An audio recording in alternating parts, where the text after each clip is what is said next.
But I bought that course in February of 2020. I learned the whole, like, how to manufacture shit in China, how to brand yourself, how to actually ship to Amazon.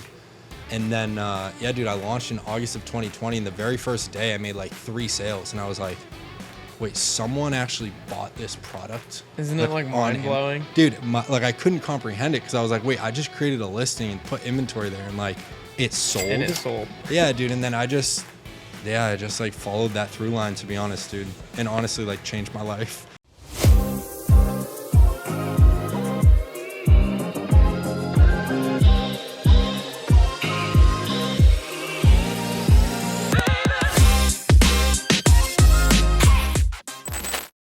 What's going on, guys? Welcome back to the Stick Talk podcast. We're here with our good friend Anthony, and it's been a long time coming. This guy lives in our building, and we haven't hung out with him yet in like 6 months. So, bro, I see you like every morning on walks. It's like our schedules are just synced, bro. 100%. And I'm like, how have we not gotten Anthony on the podcast? Dude, I was saying to one of you right when I walked in here, it's like I see you all individually during the week, every single week. We're never together either. Never, dude. It's all one-on-one. So it was a long time coming, but thank you guys for having me. This is absolutely, bro. Of course, dude. Thank you, brother. Thanks for being here. Yeah, of course. So how you liking Tampa? Dude, Tampa is fantastic. It's very different. So I'm originally from New England, like you guys. Yeah. Moved to Austin for like a little over 2 years. And Austin is like a very cool city. And like I really was starting to vibe with Austin just because there's like a lot going on there with like fitness people, creators, tech, like even psychedelics, like all that is happening in Austin. So I was moving here. I had no idea what to expect.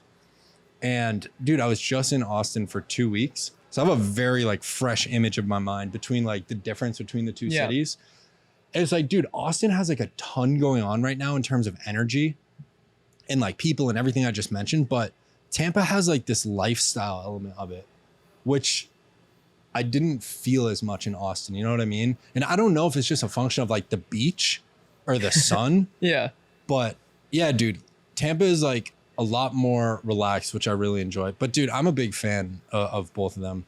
But yeah, to your question, dude, Tampa's awesome. Yeah. It's an amazing city, to be honest. Both great cities. I feel like Austin has like a lot more diversity to it in a way. Like a lot like more of a culture. Yeah, dude, you can get whatever you're looking for in Austin, it's there. Like I said, dude, like fitness, outdoors, psychedelics. Like if you want to be blacking out on 6th Street, you can get that every single weekend. Like the college is right there. So yeah, dude, there's a lot going on in Austin. It really is a great city. But dude, the thing about Tampa is like, I don't know if that will happen here in Tampa, but some degree of it will happen in Tampa during our lifetime. Sure. I feel like it's like kind of already happening in a way. Even where we're living, none of it existed 2 years ago. Yeah, exactly. So 2 years from now, it's going to be double the size. And I feel like every city that's like used to be a hidden gem goes through that progression where it's like, okay, everything's happening. Something new is opening every week. And then 4 or 5 years down the road, unfortunately, it's riddled with homeless people. And that's just kind of what happens. And then eventually gets cleaned up. It's a circle of life. Dude, honestly, homeless isn't that bad here in Tampa. It's not bad at all. I got chased by a homeless guy outside of our apartment. Did you really? Yeah. Recently? Dude, oh yeah, the guy walked you down. Yeah, it's not been it's not that bad, but it's gotten worse for sure. Like it's like before you could go down, the Riverwalk and not see a homeless person at all. Now it's like you are guaranteed to see a couple. Yeah, they're stragglers, dude, for sure. Yeah. But like this guy was so strange. Like I was just walking on the Riverwalk, like where we kind of crossed paths.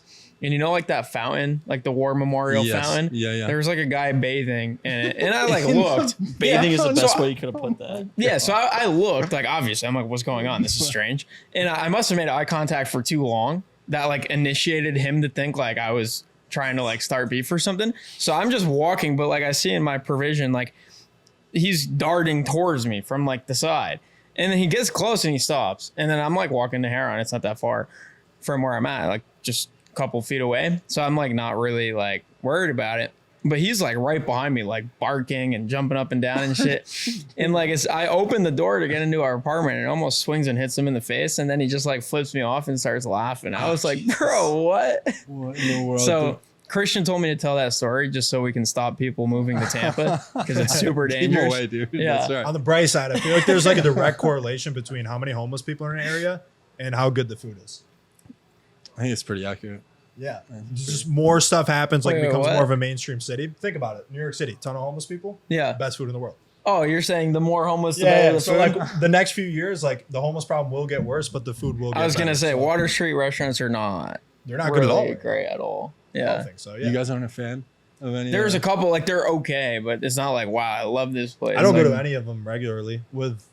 I don't want to talk too like niche of a topic, but like yeah, I think the ones that are on Water Street specifically, they're all like, they're All right. solid, but nothing like that I have to bring people. Like if somebody's visiting, I feel like Meat Market, Burns, those will be like the place that I would recommend. Like, yo, you have to go here as opposed to anything on Water Street. Meat Market for sure, dude. Yeah. Yeah, that's actually I've never thought about it that way, to be honest. Yeah. But Boulan is like the only one that we'll frequently go back to, and it's only, dude, as crazy as it is for the freaking cheeseburger, man. Like that is yeah, so the good. cheeseburger's it really is good so there. good. The But leg burger. other than that, on Water Street, yeah, dude, it's like It's nothing it's all else. right. Yeah. It's all right.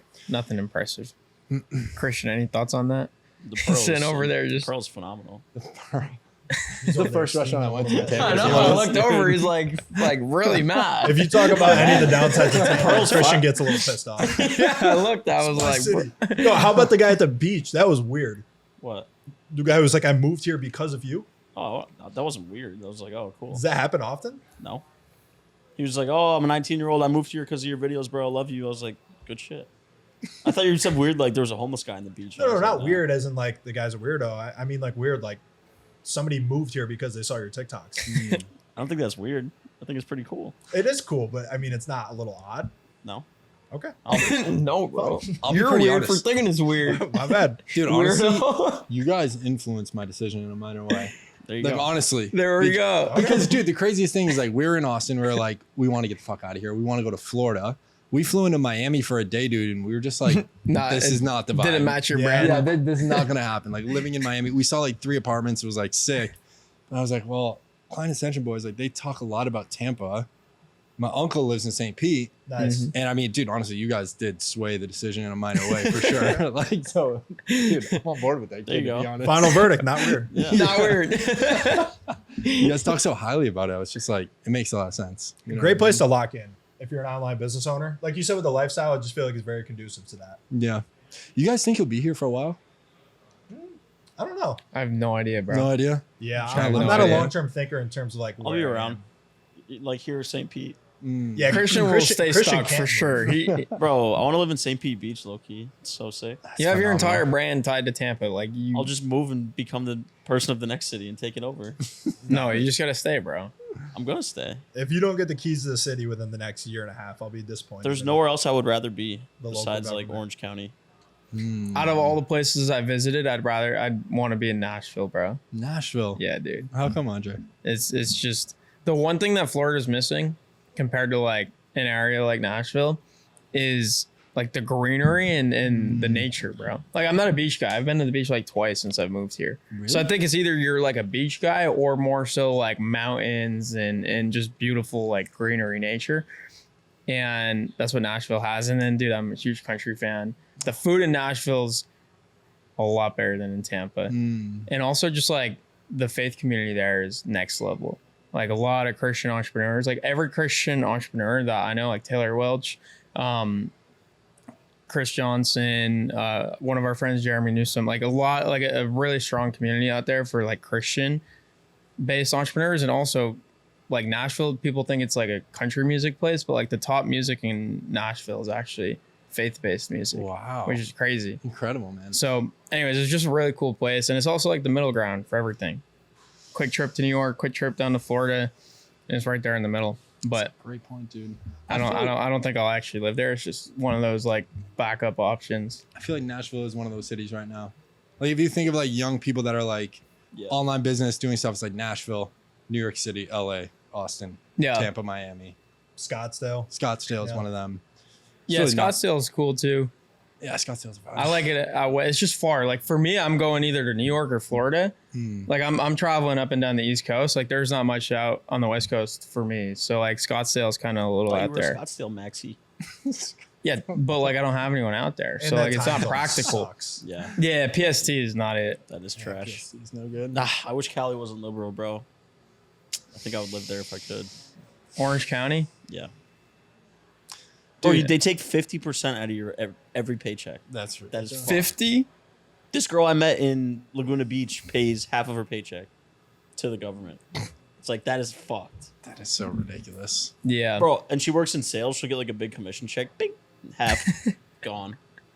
Like, fuck, dude. Well, dude, I mean, everywhere I've ever lived, it's like New Hampshire, Texas, Florida. There is no state income tax. Yeah, so that's that's not New even. Hampshire. That's a wild Yeah, card. New Hampshire, dude. My dad lives up there. So no like, income tax. yeah, that's just something I don't think about, dude. It's like you just pay the government, but like you never have to pay the actual state. The state. You know what I mean?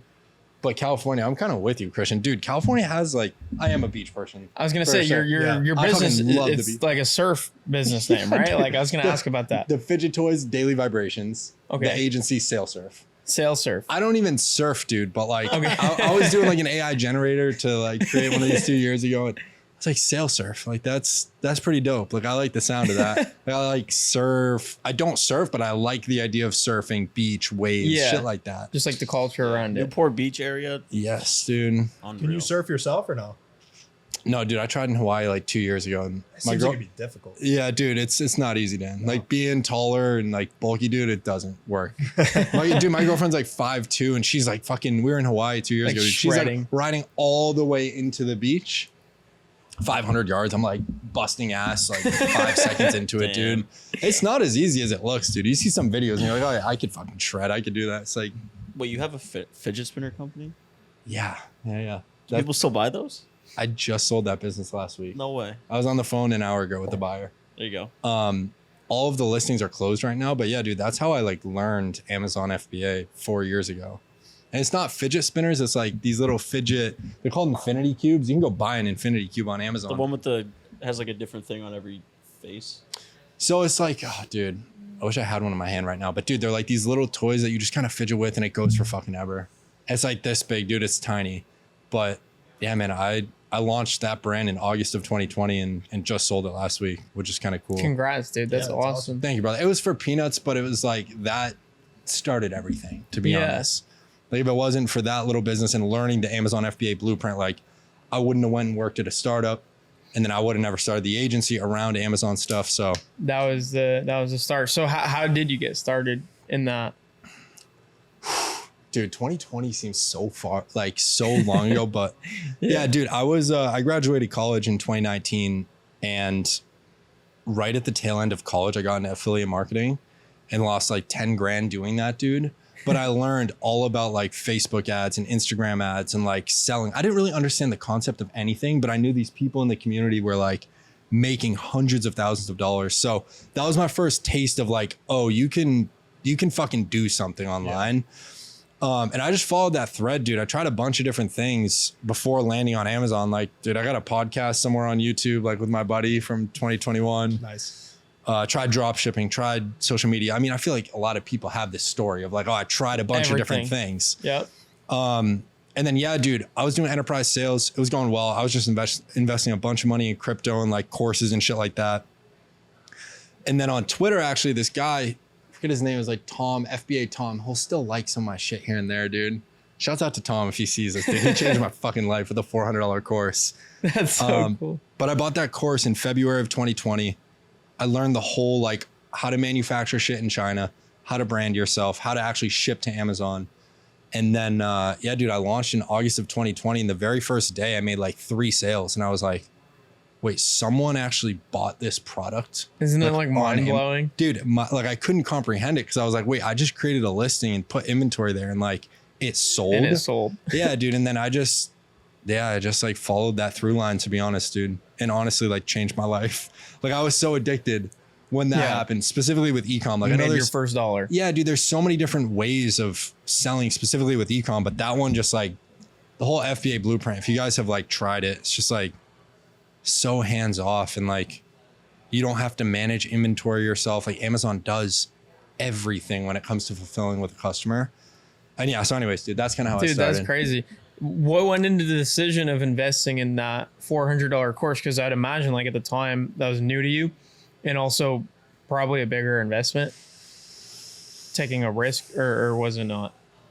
Yeah, dude, at the time I was in enterprise sales and I was doing really well. Like I graduated in May of 2019, dude, and my base was like 45K, but OTE was like 76 or something. And dude, it was just setting meetings. Like in our space, they just call it a setter, right?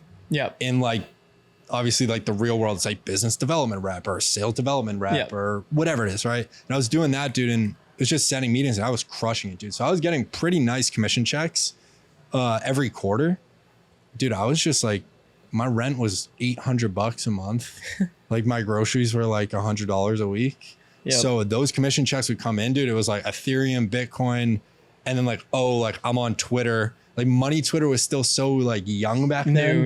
Yeah. But this guy, he was just talking about Amazon, and I'm like, I DM'd him before I actually bought. I was like, hey man, if I buy this, there's $497. I was like, do I have access to you? And he said yes. And I was just like, I'm gonna fucking do it. And dude, I'll never forget, it was like Facebook group. There was like 20 people in the group, but he would have like I think it was a every other day call, and he would just answer any questions. There was like 3 people on the fucking call. No one would ask him anything. But I was like, wait, Tom, how do you do, like, what is a freight forwarder? Tell me everything you know about like actually getting the goods from the manufacturer into the United States. Like, is there customs? Like, what do I? So anyways, dude, I just, I guess I de-risked it by asking if I had access to him. I was like, okay, $500. Like I'm putting that in Ethereum and Bitcoin anyway. Like it makes sense to go and try to learn this thing, you know? Yeah. But the thing is though, most people like join a course that gives them access to the person, but then they never do anything about it. Like you said, there were only like 30 people on there and none of them were speaking up, asking questions. That's right. And we see this all the time. So like there are certain things that you have to do past the point of purchasing or investing into a program to actually get the results that you see other people getting. 100%, dude. I mean, at the end of the day, if you're buying information, it's on you to actually use and learn the information. What I find these days, and I don't know if you guys can relate to this, if you've bought a course lately or anything like that, but dude, sometimes now, especially, it's like, I'll buy something, even like a consulting agreement or something like this. There's just so much fucking information in there. It's really good. It's really dense, but just like the sheer time investment nowadays is a lot trickier. Whereas back then it's like, dude, I would get out of my job. I would shut my laptop at 4:30, drive home. I'm home at 4:45. I'm like, I'm going to try to get rich selling fidget toys. Like, I can do this for 5 hours, you know? Yeah.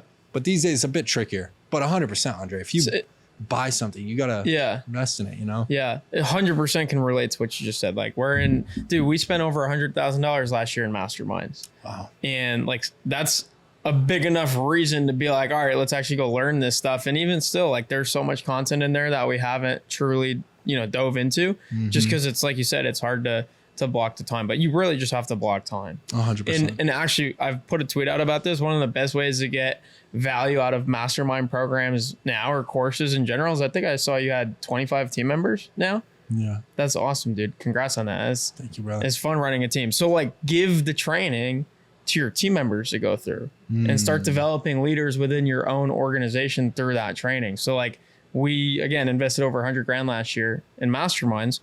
And 3 or 4 times a week, I meet with my team members and I'll just be on a Zoom call, share my screen with one of the videos that I think would be relevant from one of the masterminds, have them watch it. And then the last 10 or 15 minutes, we just discuss main takeaways as a group. So good, dude. And so it like holds me accountable to make time for going through it. And then also it's shared with people within the company. So they're all getting the value. You do something similar with the closers and the sales team. Yeah. I mean, that's the bulk of our onboarding material with a new salesperson, just putting them through that training.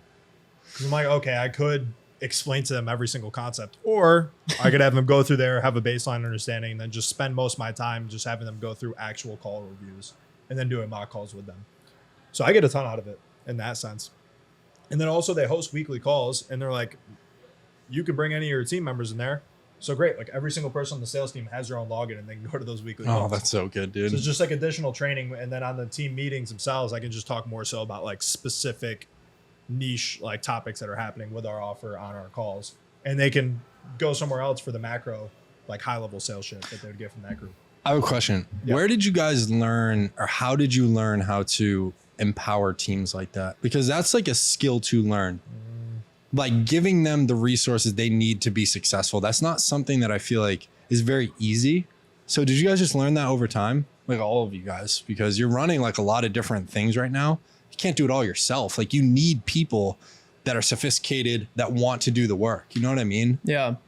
I would say, I manage a lot of the team members at both companies and I learned it. The first experience I had was working at like a sales company like you were working at. It wasn't enterprise sales. It was more like an outsourced sales organization. So Dan and I actually started there, and we were just ripping cold calls, trying to set appointments. We were setters. And I had no clue what a setter was or an SDR or sales call. I had no idea what any of those things were until I joined that company.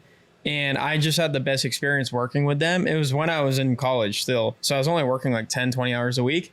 But it was a startup. I watched them go from like 5 employees to 80 while I was there for the year. Dude. And they would do like weekly trainings. And the trainings were so good. Like I developed skill sets that helped me with like actually getting pretty decent at sales. And I just remember as like a team member, we'd actually look forward to like those days where we would do team trainings. And so I've just learned through what I tend to like when I was in their seat. And then also like I've heard Gary Vee talk about it all the time. Like just get like, you can't, a lot of people try to like SOP the shit out of their team and just be like, follow these SOPs, and SOPs don't leave any room for thinking. And the best way to develop teams and especially leaders within an organization is to teach them not how to do things, but how to think about doing things, like the approach to doing things. So just from like books, podcasts, and then also real life job experiences that I've had. I feel like you like that stuff too, Andre. Yeah, right? yeah, Like that's you like my the training, stuff, bro. like the ops, that type of stuff. Yeah. It's been a tricky thing for me, to be honest, dude. It's just like you said, dude, at 25 people, I'm like the complete opposite of SOP. Yeah. I don't have any SOPs for like 2 years. And when we did, I didn't build any of them. Yeah. Like I will give you whatever you need, but I hired you to do the job and do it successfully. If you need anything, come to me. I'm here to support you. I will mock calls, software, HubSpot, whatever it is. I can get that for you. But that training piece, dude, is very, very tricky for me. Yeah. I don't know what it is. I just like don't have the energy or the interest to like go into it and be like, these 3 hires we just made, oh, I can't wait to like teach them everything and spend all day with them. But that's kind of what's needed. Yeah. You know, so that they're successful. That's like the number one thing, bro, in the beginning is time, like investing your time with them. Exactly. Because most people hire and they're like, oh, finally, I can free up my time and do something else. And it's like, whoa, wait a second. Like you need to nurture that person in the role before you can completely just step away. That's right. But dude, I mean, you're big into training and learning and reading, right? We talked about that on our YouTube interview a little while back. And so just like if you enjoy learning as much as you do, like share that with your new team members as well. And there's probably frameworks that you have as well, as like you've read so many books and have gone through so many courses, like you kind of know the ways to like cut corners, I would imagine. Yeah. A little bit, dude. A good example is my buddy Paul. He's in Austin and he works at SalesSurf now. And I've done the whole account management because we're like a B2B service, dude. I've done the account management. I know just about how every conversation with a client goes. Yeah. But I teach him by like doing it almost for him. You know what I mean? I'm like, oh yeah, Paul, like this is what you just say this, dude. Like this is how we think about this. Like always position things in a positive light, right? And he learns from that. He's actually a quick learner. So you're right, Andre. I think a large part of it is the person too, though. Like, are they willing? Are they asking for more? Do they want to learn and like figure it out themselves? You know? Yeah. Number one thing to hire for is drive, because all the skill sets can be taught. All of us learned the skill sets we never had before. Just like you said, a couple of years ago, doesn't seem too far back. And then for account managers and CSMs and support roles specifically, the 2 books that I would recommend doing like book clubs with those guys specifically are 12 and a Half Ingredients by Gary Vee. It literally has like examples of conversations and how Gary and his team handle them and think about them with like some of the most like Fortune 500 companies in the world going back and forth with Gary's marketing agency. Wow. And then my favorite one by far is Unreasonable Hospitality. We read that as a book club last summer. Christian was on some of those calls. Dan was on some of those calls with our success team. And just by having them read it and come to the call with like big takeaways, and it wasn't just what you learn. It's like, what are you going to do now in your role based on what you learn? Amazing. And that was every single week. And there are so many systems we have in place now that I would have never thought of. It was the people on the team that thought of them and then implemented them together without me being there. Didn't you just post about that book? Yeah, some restaurant on Water Street made everybody read it, but it was Ash. The menu's not good. I don't know. Rabbit and like shit like that on the menu. Like I just want spaghetti. It's an Italian restaurant that has no pasta, I'm pretty sure. Pretty much no pasta. I think they have or steak. Pizza. No steak. Or steak. So No good. I don't think the book is gonna help them. No, dude. They got the right idea, man. But like as a restaurant, like come on, especially an Italian restaurant. When he said that though, I remembered he just posted about it. Yeah. Yeah. Awesome book. Bro, what even is at Amazon FBA? You're just like helping brands like rank on the top of the page. Like what's going on there?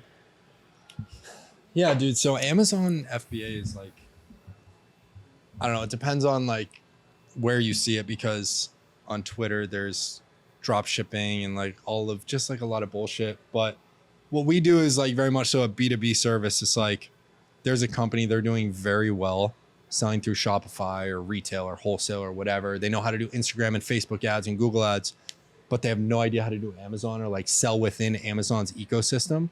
We'll help them do everything, dude. So it's a bit tricky. Like we are like 4 agencies in one, dude. And this is like a huge learning curve for me because like, dude, we do graphics and formatting. We do advertising. We do keyword research and listing copy. We do inventory management, account health. Like it's a lot of different departments in one to service one ultimate need of like selling successfully on Amazon. But yeah, dude, if you go on Amazon right now and you type in desk, cigar holder, there's gonna be a lot of different listings on there. We basically create those listings, advertise those listings, make sure those listings are in stock for our clients. And dude, it's a really fucking powerful sales channel a lot of the time for these brands, especially if they're spending a lot of money on Facebook, going viral on TikTok. Like the American consumer, dude, I wouldn't say more often than not, but a lot of times just go straight to Amazon because they want to buy it and they want it tomorrow. Bro, that's what I do. Anytime I'm thinking of buying anything, straight to Amazon. That's it, dude. If I can get it like literally overnight between 4 a.m. to 8 a.m., like I'm doing that as opposed to getting it in 5 to 7 days. Yeah. It's a no-brainer. So yeah, dude, as it stands right now, we just help brands sell on Amazon.com specifically. We just hired a geo expansion manager on Friday to help people sell on Amazon Canada, Amazon UK, Amazon Germany, because dude, those marketplaces are actually really large too, which is insane. I saw a stat the other day. You guys know Simple Modern? You ever heard of that? Yeah, the cool graphics. I think I've seen them. Yeah, dude. They sell a bunch of different shit. And one of their co-founders posted something on LinkedIn about Amazon International. And it's that every Amazon marketplace outside of the US combined is equivalent to 91% of Amazon.com's traffic. Meaning if you're selling in Amazon UK, Germany, Italy, Spain, like Amazon has a marketplace in like, I don't even know how many other countries. But if you are there, dude, you are basically leveraging almost the same amount of traffic as Amazon US.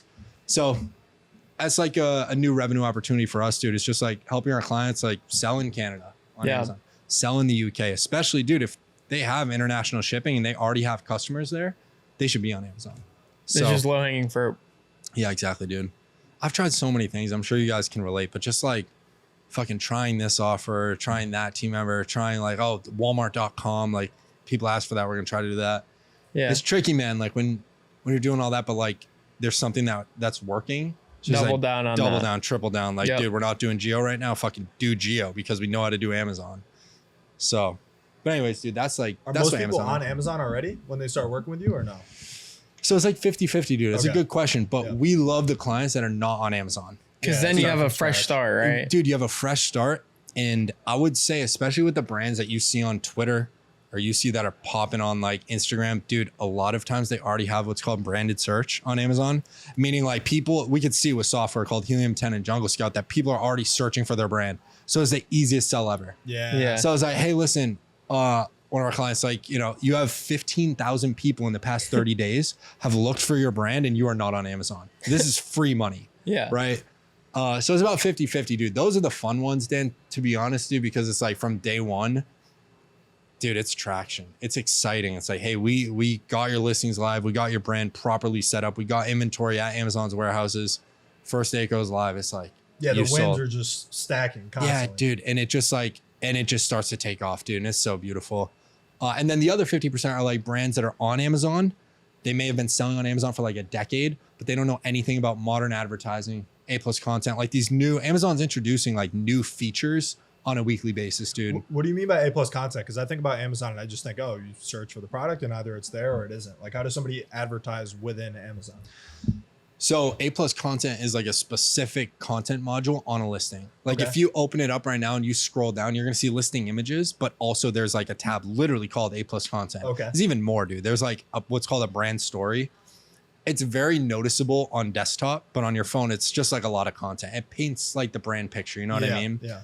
How to advertise on Amazon, dude. Like if you see anything that has a sponsored little like tab right next to it, it's an ad. Which is the like the top 5 search results usually. Literally. Can I use my phone on Yeah. this? Dude, so I saw this literally this afternoon. This guy posted, it was Jungle Scouts review. Amazon's advertising services has grown from 2019, it was $12 billion to last year it was $47 billion, dude. Jesus. So in 4 years, bro, they have like 4x their advertising revenue. And dude, just imagine like the gross margin on advertising. It's free money for Amazon. Oh Like, my God, yeah. It's like Google search, man. So yeah, advertising is a lot of what we're doing these days, dude. Just because it's like if they search for mouth tape and we can bid on mouth tape, we want to be there in the first spot. You know what I mean? Bro, the algorithms are so fucked. We were watching The Sopranos Saturday night, and I go lay in my bed. First thing on my phone, Soprano t-shirts. I'm like, oh my God. Fucking ridiculous. Dude. like, all the devices are like connected in a way. They just know, man. good for e-com brand owners, but like scary as shit. 100% is like the best thing ever for e-com brand owners, man. Yeah, some of the software, like especially on like Shopify, it's just scary. Like anything you do on a Shopify website can be tracked even if you don't put in any information. Exactly. There's shit nowadays, dude, that I'm pretty sure there's ways of like capturing contact information by just landing on a site. Yeah, like we that's- actually do that you at do- WizKit. Yeah. You guys know all about it. Yeah. But yeah, no, dude. Facebook specifically, man. We're talking about like the evil empire doing that. Yeah, we actually were one of them. It's already out there. Might as well. Yeah, I mean, it's just exactly. It's just But- it's the nature of the internet these days. Yeah, though, it's, dude. well, You know it's what I mean? capitalism. It's like That's right. let the best ideas and the best businesses win, right? But you talked about investing in crypto, which is awesome because that was a while back. So it's good to get in early. What about like investing in Amazon? Like you talk so highly of Amazon and the revenue they're doing. Are you big into the stock market too, or more so just crypto? No, dude. I got into crypto in 2017. I don't know if you guys remember like Ripple back in the day. People Yep, were talking about XRP. Yeah, XRP, dude. Never forget. It was like December of 2017. It was like the first time Bitcoin ever like really bubbled up. Yep, that's right when I got into. Yeah, dude. So like, and I went straight to Ripple. I don't know why. I don't need. I saw like Instagram stories or Yeah. something. Like, There was some story on like how everything was going Is to it Ripple. like the new bank, Yeah, new yeah, banking yeah. system or something? They had some really good. I don't remember They had what it good was, marketing. but there was some really good story about its utility, where like that everything was going to be Ripple. that was gonna be the payments of the Yeah, future is yeah, Ripple. yeah. XRP. Yeah, it was that. It was something to do with like everybody will process their payments to Ripple. So yeah, dude, I got into it back then. I lost my ass in like 2018. I had like only like a few grand, but it was like money that I was broke. I was in college. Yep. But I got a taste of just like going on Coinbase and buying digital assets. And yeah, dude, like I was saying earlier, through my sales job in 2019, I just kept buying. I was like, this Ethereum thing, this Bitcoin thing, I know it's gonna go up, dude. And like I've always been into crypto, like passively investing, but I'll never forget in 2021, just the value of that. And dude, I didn't sell anything. Never forget the day before my portfolio hit like a multi 6-figure all-time high. My girlfriend was like, Anthony, you should probably sell some. I was like, no, Jillian, Bitcoin's going to $1 million. It's going to $1 million, and I know it is. But yeah, dude, on the way down, I ended up selling some and funded SailSurf and whatnot. But dude, I don't really invest in anything other than right now. It's just like a weekly buy into 3 cryptos, Bitcoin, Chainlink, and Ethereum. And every other dollar stays in my business. Yep. I know I think it's Hormozy Hormozy talks about everything, dude, but it's something about like It's always like I think Hormozy. It's like for everything that you could probably possibly him. talk about on a podcast. I think Hormozy already talked about that. dude. He talks about investing in what you know. And he talks about how he like lost a bunch of money in real estate or lost a bunch of money in like the stock market. There are people that literally do that shit 15 hours a day. Yeah. So how am I going to have an edge on that guy that's sitting there for 16 hours a day, like looking at stock market? Yeah. I don't know. You know what I mean? What I do know is like, I can wake up every day and I can actually influence my business. Yeah. I can make the right decisions to like put ad spend over here, hire that person, try this new, offer or whatever. So dude, outside of crypto, I like have like a small 401k for my first job, but like, that's really it. Just like crypto business and Yeah. a little bit over there, Yeah.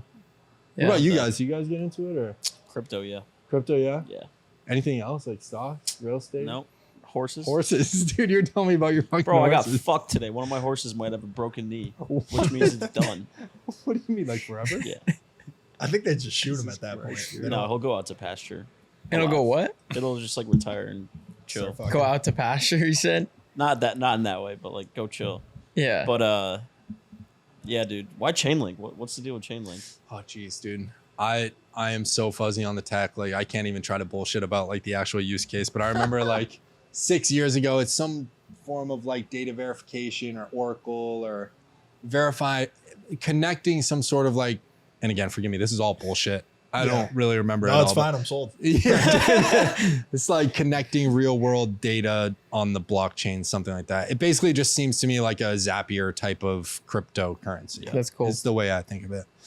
I think the founder, Sergey Nazarov, he was also involved in some like pretty legit project early, like way early on, like 2013 or some shit. So, but yeah, dude, it's like, it's the 3 levels of risk, dude. It's like Bitcoin is to me like a modern day like digital commodity. Ethereum is obviously a platform play for all of these different applications. Then Chainlink is like the farthest down the risk curve of an actual application. It's And up like 10% today. yeah, dude, it's ripping. There's something with like JP Morgan going on. I don't know though. On Chainlink? Yeah, something with Chase Bank or some shit like that. Some like test run. I don't know. Very cool. Yeah. I like the 3 levels of risk though, the way you described that. Yeah, Smart. Yeah.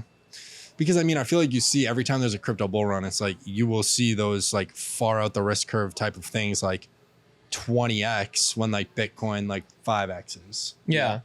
Ethereum will 10x. It's just like kind of how it works. My whole theory is like I'm just gonna put as much money in Bitcoin anyways. Even if I had money in a 20x coin, it's gonna be fractions of what I would have put in a Bitcoin because I'm not gonna risk that much. So it's like you might as well just put it all That's right. in You guys Bitcoin. know anything about real estate? My dad did real estate his whole life No for shit. the most part. I've not been in any real estate deals, but I've known real estate just growing up around my dad. He's had like over 300 units, like Shit, Andre. apartment complexes, houses, some commercial. So I haven't gotten into it though. I Yeah. want to get into it. That's the one thing that I'm super interested in investment wise for the future. Just because it makes the most sense. Just land. Yeah, they're not making more. You of it. own land. Yeah, I own land. Somebody pays me to stay on the land. For my simple brain, that just Do you think here in Tampa, St. Pete area, or? really anywhere if it's a good deal. I mean, we're from New York. I would invest in real estate back in New York. I'd invest in real estate here. I guess as long as it's an area where you can forecast demand for a long time, just seems to be a patience game. You should wait forever. Yeah, it's so interesting because like, real estate. I mean, I'm bullish on it just because that's like what I grew up on. Yeah, like by I grew default. up in a pretty wealthy family because of real estate, and so like I'm a big believer in real estate. But like if you look at the real estate market in Florida, obviously when everyone started migrating here, the market just went bananas. But like even in our hometown in upstate New York, it's like the smallest town ever. Like it's got not a lot going for it at all outside of like a couple of things, like a big university. And that market's up more than some of the markets here in Florida For real? right now. Yeah, the Binghamton market is up more than the Tampa probably market, the residential. Pompano market, the Fort Lauderdale market for houses because it's just one of those things. Again, like there's limited availability on the market, and then all of a Who's going sudden, there? because of what's happening in like New York City and downstate, further downstate, it's just total BS what's happening down there. A lot of people are looking for safer options and different lifestyles up north, and so they're moving up to Binghamton. Safe And like the old- housing prices are gunshots outside my apartment are- in college. well, yeah. It's safer than New York City. Yeah. So it's just, it's just wherever you invest, like Dan was saying, if you find the right deal and there's some, room for opportunity, like you do really well in real estate. Yeah. I'm just happy to be investing in something. Like I invest in Bitcoin, the stock market. I want to get into real estate, but as long as I'm just like investing regularly, I'm happy. Yeah. Because we're cousins, but my dad was like 7 kids and just didn't invest anything ever. Wow. It was just like all back into the family. Just save. Who's Yeah. investing in the Sick. fam, bro? Oh no, Saving kids. It's perfect. It's great. But I'm like, okay, if I just do it regularly and just have a long time horizon, Yeah. whatever it is, I'm fine with it. My whole thing with investing too, like you're saying, Anthony, it's like you invest in the business obviously primarily, and then the more you invest in other things like Bitcoin, stock market, real estate, whatever it is, it de-risk the amount that you can kind of fuck it up by like overinflating your lifestyle. Like the more you invest, the more you feel broke, the less you spend on stupid shit that never mattered in the first place. Yep. So like I remember, Christian, we talked about this in college. I almost overdrafted my checking account like last month.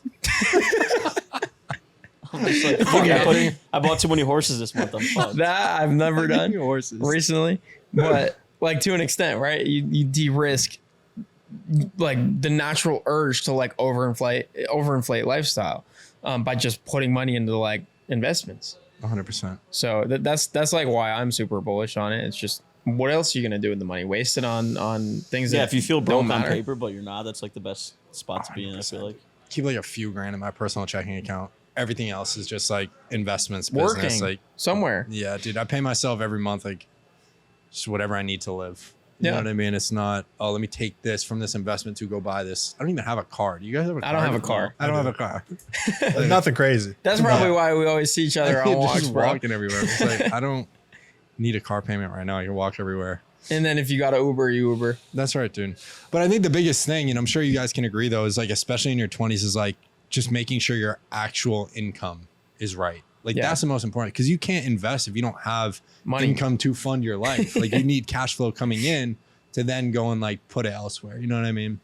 But I'm sure you guys know that. I loved your tweet. I think it was today actually, where you just recap, you know, the biggest lessons in your what were the 20s. lessons? I was gonna say, Dude. can you kind of regurgitate it on the podcast for us? Because it was a banger. Absolutely. So first I'll say, dude, I want to get to posting on LinkedIn, and I went and fucking created that, and it's double the character limit. No, Dude, on so like LinkedIn? the LinkedIn character limit is like 3,000. It's like 6,400 words. And after Like, you write fuck. something like that good, like you, every word, Dude. you're like debating if you can keep it I'm or like not. trying to figure out, do I like comment on the LinkedIn post with the other? No, because you can't. I as a can't, dude. thread, It's no. done. It's got to be like an article at that point. Exactly. So anyways, dude, yeah, man, I was in shortwave the other day. Sunday, yesterday. And I was just like, dude, 3 hours. I was just like, I just want to take this idea out of my brain and like reflect on what I've actually learned in the past 5 years. And in the beginning, dude, I had like 9 things. There's like 9 bullet points where I'm like, oh, you know, mentors, but reading, but risk, but this, that, and the other thing. But I'm like, no, I'm going to water this down to like the 5 that really speak to me. So, oh, dude, I'm going to try not to ramble. Please. No, cut me go, off bro. if I'm fucking I'm rambling. You're on a excited for this. podcast. But- It's the time to This is yap the a time. little. Dude, I like listening, to be honest. I like listening a lot. But So do our audience. So the first one that I wrote was be useful. And the purpose of that is just like, you have to fucking like do shit. Like you have to either work a job and be good at that job, or you have to start a business, or you have to read, or you have to connect this friend to the other friend. You have to be useful in some way. And if you're not being useful, you're not doing anything. There's no production. Yeah. You're not putting energy out into the world. You're not making things happen. So like being useful, because I'm sure you guys see this, but there's a lot of people that just kind of like, they kind of just like float through life. Like they're at one job and they kind of like don't really do much. And they go to the next job. They're kind of just like floating along. They're trying to do the bare minimum at the job to not get noticed. They just get the salary every 2 weeks. And like, that's that. They do whatever on the week. And that's totally fine if they're friends with it. But the point of that first one was just be useful, like be of value. The second one was, I'm going to try to remember. Was it reading? It was The second learn. one? It was learn, dude. Because I feel like when you stop learning, whether it's reading, trying businesses, trying courses, trying new experiences, meeting new people, even this, honestly, Christian, when you text me, bro, the first thing in my mind was like, oh shit, fear. Like you don't want to look like a dummy. But then I'm like, I don't really give a shit. Like I'm just going to go and like hang out with these dudes I've seen so many times. Yeah. So I feel like learning just encapsulates like, try new things, figure out what works for you. Like maybe it's sales, maybe it's marketing, maybe it's ops, maybe it's people, maybe it's writing, maybe it's art. You just got to like learn and try new stuff. So learning was the second one. Third one was, it was either mentor. I'll just go mentor because I remember like four out of 5 of them. I'll just say mentor is like the next one. But I feel like having a mentor, like somebody that can kind of guide you, is very valuable. I don't know if you guys have like strong, legitimate mentors in your life, but I'm sure you do. But when you have someone that's just like almost looking out for you and giving you guidance in a very selfless way, dude, that shit is so powerful. Like I have one mentor in Austin, dude. He's 39 years old. He was basically the CEO of the US at my last company, like startup. And from day one, we connected just about like literature. Like he was a literature major at Yale and then went to Wharton to get like an entrepreneurship degree. This dude's a homie. And every time I'm with him, he'll just say like a sentence that I'm like, what the fuck did you just say, dude? Like, and it just completely alters how I'm like operating in business or operating in my relationship. And I feel like having a mentor, 2 mentors or 3 mentors that are really like looking out for you and providing value based on their experiences in life, dude, it's like another shortcut to learning and growing and being a better person and ultimately being successful. Yeah. So if you can learn from someone that's like fucking 24 steps ahead of where you are, they're going to give you that stuff that like you don't need to go through yourself because you can just like sidestep that obstacle. Yeah. So mentors was the third one. Can I stop you right there too Please, about please. mentors? I think I read a tweet from you that talked about, I don't know if it was that mentor in Austin or another one that got on a call with you. I'm pretty sure it was like on Christmas. Yeah. Like as your business was quote unquote like failing and burning to the ground. Tell that story because I was reading the tweet and I was like, wow, like Yeah, dude. that's just like what a guy, whoever that guy was. So his name's Nick, dude. He's the CEO of stamps.com and he's like Oh wow. fucking, he feels like a brother, like an uncle. He's 39, dude. And he's like, he's helped me so much, dude. Just not in business, but in relationships and just like life advice. Like he's very much so into like meditation and Buddhism and stuff like that. He's very grounded, very successful too. But yeah, man, what happened is in December of this past, like 6 months ago, I had like 13 team members. I had an agency where I was basically renting like 4 Indian VAs that were part of my service fulfillment. And I had signed 7 clients that month and everything was on fire. I'm like, I don't have the right onboarding system. My old clients aren't getting the great service. Like I am replying to like 18 clients right now. I don't have an account manager. And I was just like, I don't know what the fuck I'm doing. Yeah. Like I'm way in over my head. So I hit up Nick and dude, on Christmas Day, it was like 1:30 in the afternoon. It was like noon or something.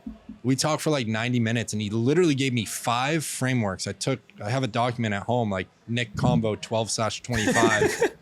And Christmas present. Exactly, dude. Those 12 frameworks, like for the next 90 days, all I did was view my business through those 5 frameworks. And every time that I wasn't doing something in my day related to those frameworks, I was fucking up.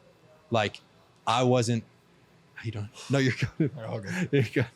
And I don't remember exactly what the 5 are in this very moment, but those frameworks, dude, fundamentally changed everything about my business over the next 90 days. Dude, like I fired like 7 freelancers. I got rid of that agency. I rehired like 7 or 8 new people that were like full 1099 contractors doing specific roles. It's when I really started to build out the internal departments in my company, as I mentioned, graphics, advertising, keyword research and listing copy, and operations. Like those were not departments in my company before, dude. Wow. It was just like, I got this one freelancer, I got these 2 designers, I got this dude doing listing.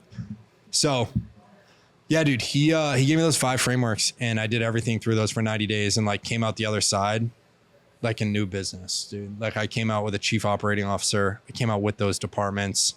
I came out with the ability to scale even further in a proper way. So yeah, dude, he's a G, man. And that was a really, really impactful conversation and a defining moment of my business. To Dude, see whether or not you turn around. yeah, dude, if I was going in that path, it was just like 12, 13 freelancers, this agency, or it's another 4. I'm like, dude, this is not a real business. This is just like me by brute force trying to make money. Like, Yeah. you know what I mean? Yeah. So follow-up question, and we'll pull it back to the biggest takeaways in your 20s. But how do you communicate to your clients during a time like that? Because I think that's what's more important than anything else. I'll never forget. I sent a message to one of my favorite clients, Heart and Soil. If you guys heard of them, they do the beef organs. Damn. Is that Paul Saladino? Yeah. Oh, shit. Yeah, dude, they're awesome. They have such a great brand, man. But I sent a message to my point of contact. His name's Josh. At that time, it was like January. I sent him this long message. Like, dude, I could sit down for an hour and like write really thought out long messages. Sent it to him. I was like, dude, we haven't communicated that much over the past 2 months. I just wanted to personally say sorry. Here are all the metrics. This is how we're growing your account, because it was going well, but the communication was just not up to my standard. I was like, dude, I feel like I'm doing you a disservice. You pay your bill every single month. We're actually doing a really good job, but like we're not connected. You know, when you have a B2B service and like your client and you're fucking like It's just transactional. Yeah, exactly, man. So there were a few moments, Heart and Soil, a couple others that I straight up told them, I was like, guys, I want to be straight up. I'm in over my head right now. Like, we're doing everything we need to do internally to fix this. But I just want to be I think transparency and truth, dude, goes such a long way. Yeah. Like, no client's ever going to be like, oh, you fucking suck. Like, they're just like, Anthony, we get it. We're here, man. Whatever you need. You know what I mean? And then I got to go take care of it internally and actually fix it, you know? So I feel like there was a lot of transparency and truth in that moment. And a lot of it, to be honest, Andre, because there were like just a lot of clients like got through it. You know what I mean? Like with what I was doing. And then like 2 months later, you know, I had a proper account manager, director of brand management, you know, reporting systems, like kind of came out 60, 90 days later. So that's awesome, bro. Yeah, that's why I wanted to ask the question, because I feel like a lot of guys go through adversity like that and they turn to, you know, really negative actions, like hiding from the truth or keeping things from people or manipulating people. So the fact that like in that moment, you're just like, hey, showing the cards, this is what I'm facing. Like whether you leave or not is fine. I just know the truth is more important here. Transparency is more important here. Like that should be in the lessons for your 20s. But going back to the lessons for the 20s, the last one you hit on were mentors. Mentor, yeah. I think there's two left, and one of them that's coming to mind right now, I forget the final one, to be honest. I'll look it up while you're saying. One that comes to mind is there are no rules, and I fucking love that one. Like, I remember getting out of college, and even like through high school, it's just like you're told what to do with your life. You go to class, you take that course, you do that major, you do this, you do that, and then you graduate. Particularly in this like period of history, you can literally do whatever you want. You can obviously within reason, within legal. I'm not saying like you can actually do whatever the fuck you want, like jump off, you know what I mean? But if you want to post about water bottles on YouTube or TikTok, you can do that. If you want to talk about anything on TikTok, you can do that, dude, and like get serious attention. And I feel like the world is waking up to that every single day, but I feel like more people need to hear that, dude. It's like whatever you want to do, if you have the soft skills, like the ability to persist and actually pursue something and learn and be dedicated, like people know it, they just don't want to do it. Yeah, that's what I'm saying. The soft skills are so important. Gary Vee today, he's like, everyone knows what you have to do to get in shape, but people still don't do it. It's like, well, exactly, dude. That's the thing. Like, you're aware of it, but being able to commit and actually do the thing over a long period of time is like how you actually create something. Yeah. And the crazy thing is, dude, in today's world, it doesn't actually even take that long. Like, everybody has a chance. Bro, people are like, dude, how do you post so much on TikTok? I'm like, all right, it's 6:42. I'll be done with this at 6:49. Exactly. 7 minutes. And that thing can get in front of millions of people. Yeah. Which is insane. It's like the ultimate equalizer. So I think there are no rules. Like, that's something that I had to learn right out of college, because like I went the sales route. I actually got fired the first week of COVID because everyone was freaking out. They laid off the whole SDR team. They're like, we don't need you. They ended up calling me back like 2 months later. They're like, hey, can you come back? But at that point in time, I was like, oh, they don't give a fuck about me. Yeah. And I need to go and like do something with my life that is on my own terms. And that's when I kind of like, I spent 4 months trying to build that fidget toy business because I thought I was gonna be like a toy millionaire or something like that. But yeah, man, you can do anything in life. Like, rules don't really matter. They don't apply in today's world. And then the last one, I don't remember. The last one was the 20s are endlessly confusing. Oh yeah, dude. I think similar to the point that there are no rules. It's like there are no rules, and it's kind of overwhelming that you could do anything. Yeah. So you can move to Bali right now. You could do an agency. You could do e-com. You could do TikTok. You can do fucking whatever it is. You can do it. And I feel like that leaves a lot of people in a state of anxiety and paralysis. They don't end up doing anything. Yep. So it's really confusing. So I think the point of that point was like, what's worked for me, and I can only speak for what's worked for me, is like, for the past 2 years, I've done an agency. For the past 4 years, I've done specifically Amazon FBA. And yeah, dude, I feel like a lot of people, man, specifically with social media, like it's kind of plaguing if you spend a lot of time on it. You see this person's in Italy and that person's getting married and that person bought a house. Oh, LinkedIn update. This person's a VP. What the fuck am I doing with my life? You could also look at a lot of that and just like brush it off and like not let it affect you at all. But yeah, there's just a lot of information in today's world, man. And you got to just like look at yourself and like meditate and write and read and like figure out for yourself what the fuck works. Like when you're talking about operations, Andre, and teaching people, I'm like, I've tried that. And I just know that for my skill set and my brain, that doesn't work. Spreadsheets doesn't work. I've just figured that out about myself. Yeah. You just have to stay in motion. Yeah. Like, you can't ever stop. It's like that Steve Jobs quote, like you can't connect the dots looking forward. You can only connect them looking backwards. Like the only way to actually figure out what works for you is just by actually taking action and doing stuff. And I feel like that's actually going to become less and less common in the next couple of years. Because it's just so easy now to sit on your phone or just log on to Netflix and just consume, and just do fucking nothing. It's so addicting, dude. It is. It's so addicting. I love seeing people on TikTok because I'm like, you're gonna see my shit. You're gonna see my shit. You know what I mean? Like if everyone, like there's so few people that create in relativity to people that consume. It's like if you create good shit, you're gonna dominate, like take over. 100%. YouTube, Instagram, TikTok, Twitter. It feels like Well, there's Twitter, not really. I feel like there's so many people on Twitter. Yeah, Twitter's easy, dude. Twitter You is just, just like, so easy. You don't have to show your create. face. It's like, Yeah. oh, blah blah blah. Fuck you. You suck at cold email and on profile picture. It's like, okay, sure, buddy.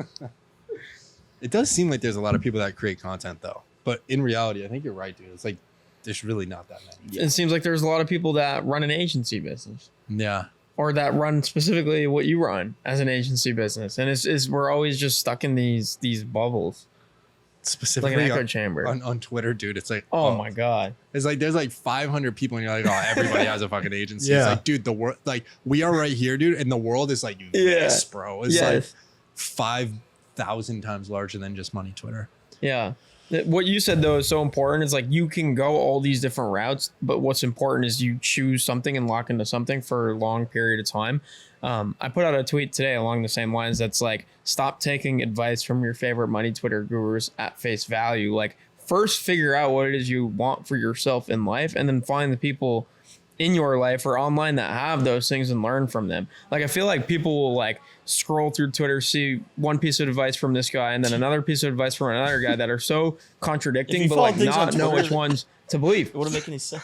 It's like you should go carnivore. You should go vegan. Wake up Yeah. at 6, sleep in, go to bed early. It's go like, to bed late, do and I caffeine, can don't see do how that. that's Fucking like ridiculous. harming to a lot of people because you get analysis paralysis, right? And you just don't do anything at all. But I think it is first finding what it is you want and then going to the people that have it. What's beautiful about you guys is specifically in business, you guys have each other Yeah. to stay accountable and to continue doing the thing that's working for like a longer time, dude. Like how many times have you seen an individual that just like sputters? It's like you do something for 3 months and you're like, oh no, fuck, I'm going to do landing pages. 3 months goes by. It's like not really taking off. They have a few clients. They say, oh no, fuck, I'm going to do email marketing for e-com brands. I say every 3 months is something new, dude. And then like over the course of a year or 18 months, nothing really happens. Yeah. For you guys, it's like, dude, you guys have like all the pieces and it's been like years now working with one another, building offers, building businesses, having teams, dude, that it's like, I'm sure you've realized that that's where the value comes from. Yeah. It's like over time, bro. You know what I mean? And even if you think about it on a larger scale, it's like even in a few years, it's really nothing because in 10 years, that's what matters. Warren Buffett, dude, like 70 years investing and he's, Yeah. you know what I mean? So I think the real value comes from that continued reinvestment in a specific thing. A lot of the times. Yeah, Would you agree? Yeah. 100%. And it's a Yeah. lot easier when you do it with like your boys or with like a team because like I might be feeling one day like, man, I'm really, want to jump to this new opportunity and this isn't really working. But like you feed off of the other guys and you feel like you have to show up not just for yourself, but for others as well. And I think especially once you have a team and clients, that's where I get a lot of motivation is like, because there's ways you could get motivation from others versus getting motivation from yourself, like you were talking on. But like now I feel like I have a moral obligation to show up because not only are other people relying on me, but we have like clients that if we provide our service to another client, that's another life that is changed in a positive way. And so if I'm just not feeling like it that day or I'm being lazy or I want to do something new just because it seems more enticing, like I'm letting a lot of people down. And like for me to wake up and choose to let a lot of people down is like a really difficult thing. So Can I ask you guys about like having multiple like co-founders in business? Yeah. Because with the fidget toys, it was just me. I was fucking tinkering in my bedroom off a course, like, throwing tie-dye on fidget toys. Sail surf, I started as a solo dude, but I quickly realized like I need people that are different than me and even better than me. Like, dude, my chief operating officer right now, his name's Corday. Shout out Corday if he ever sees this. He's in the UK, dude. He's an absolute brain and he's everything that I'm not. he's spreadsheets, he's automations, he's like fucking, he literally pulled a portfolio of every single listing for every single client we have in one Google sheet, is like automating shit in there. I'm like, Corday, I couldn't do that if you gave me 2 years to try and do that, dude. So I've realized like the power of other people being involved. And it's why you see so many like startups, tech companies. It's like there's 2 co-founders, 3 co-founders. Even like my last startup that I worked at, it was 5 co-founders, dude. We have 5 at ListKit. You guys have 5 at ListKit. Yeah. So very broad question, but like, what is it like having multiple co-founders that like contribute different things to the success of a business? Because I've never had that personal experience. You have to like figure out a way to make everyone's personality work. Because like some of us meetings team, other guys are like creative, don't want to talk. I don't know. I feel like it's a lot of headbutting, but once you figure it out, it's like a lot easier. Like analytical, creative, not organized. It's like we have a dashboard, and Andre's like, put your numbers in. I'm like, fuck, I didn't do it. It's like I need to put It's like them in. 3 seconds before the meeting, I'm like hitting refresh. None of the numbers are in there, and then boom, all of a sudden they're in there. I'm like, I think what you said about having people that bring different things to the table is a prerequisite to make it work. yeah, Because I can personally hop on 10 sales calls and grind out a day. And I know that Daniel could never do that. Like he just wouldn't have the mental bandwidth to be talking to somebody who's making $2,000 a month, trying to get them to invest, $5,000 up I front, can't even imagine that. because it's going to help them in the long run. Like I feel like I'm doing them a disservice if I don't do my best to close them. At the same time, I couldn't sit down and make a Gamma doc that's fucking 18 pages long and create a banger YouTube video right off the bat. So it's like very different complementary skill sets. And like Andre is definitely the best in terms of leadership and people. So like he sets the example, and I manage the second most people at both companies. So like I have like a mentor, like you were talking about mentors, like within our own organization. Like whenever I'm like, oh shit, like I don't know what to do with this specific person, I'll just start quietly watching what he's doing and be like, oh, this is how I should communicate with him. This is how I should carry different things out. But I feel like if we were all like carbon copies of each other, it just wouldn't work. We wouldn't do. yeah. There's Like two. if Daniel There's, was partnered with another Daniel, they would kill each other within like 2 weeks. yeah, It just would not work. They would get in a screaming match and like, that happened the first day, bro. Yeah. That happened the first day. 100%. But like, there's two things that go into it. It's one, you have to have complementary skill sets. Need it. Because then it's not smart. Like at the end of the day, you're running a business for profit to make as much money as possible. Like, right. That's, if you do that, then in some extent you're gonna be successful. But you have to think about it from that approach. So if you just have a bunch of marketers running a business together, There's no ops, no sales. it's not going to be successful. So like number one, you have to have complementary skills, and then those skills have to match a function in the business that you're actually passionate about and like doing. Right. So like, for example, I think Christian could be really good at sales. Like Christian's the type of personality that if he went through like, some of the courses and trainings that are out there, like Cole Gordon, Taylor Welch, the stuff that Dan does, I think Christian could get really good at sales. But that doesn't match what he really loves doing, which is like the laptop lifestyle, being able to travel, being able to just talk to people on the internet, hop on calls with clients, like network, make friends with people. Whereas Dan will get on the call and it's like the goal of like the competitive nature of Dan. And like you guys can probably connect on this, both playing like football and sports, but like wanting to like just close calls and then lead a team to close calls and make it like a team environment. So I think you have to do like what you're actually good at. And that thing that you're good at is a function in the business that you're actually passionate about. Because like, I feel like if I were doing some things that I'm good at in a business, I might not actually enjoy doing those things. It has to match both. I didn't know that in the beginning, dude. I thought you could just fucking do everything, to be honest. You can to an extent. Do It's the just sales, how far do you want to go? Exactly. That's so powerful, man. And I think the key piece is like understanding what people actually love to do. That was a hard thing for me to actually understand in the beginning. I was like, oh, everyone just wants to like lead the company and do everything. But then you get into it and you realize there's sales, there's marketing, there's people, there's like all these different skills you need. And like some people actually love spending time in spreadsheets, which is unfathomable to me. Yeah. Like that was something I had to learn along the way, dude. So Yeah, because then the blocker there is like you're someone who does not like spreadsheets, right? But it's necessary to carry out the function of the business. So you do it anyways. And then you're sitting there thinking like, I'd love to hire or outsource this, but there's no one in the world that likes to do spreadsheets, right? Because that just makes sense to you. And so you delay that because you have this limiting belief that like, how in the world could someone be so excited to come into my business and get paid this amount of money to do something that is this like sucky, this boring, this and so stupid, like that limiting belief puts off the hiring process months ahead, like months out, because you just don't believe that someone out there is willing to do it. And then you find someone out there that's willing to do it and they're so good at it. They're world-class, best in class. And it makes sense for your business and the amount or equity that you pay them. And you're like, why did I wait this long? Yeah. That's probably the feeling you got with your COO. Why did I wait this long to try to find someone like this? Like the best day ever, to be honest. The first time I ever talked to him, he showed me the spreadsheet he was working at his company. I was like, this is the guy. That's how I make decisions too. I don't know if you guys are similar, but it's just like right from the hip. I'm like, we're doing this. Yeah. 70% of the time it works. 30% of the time it like fucks me, dude. Yeah. It's so bad.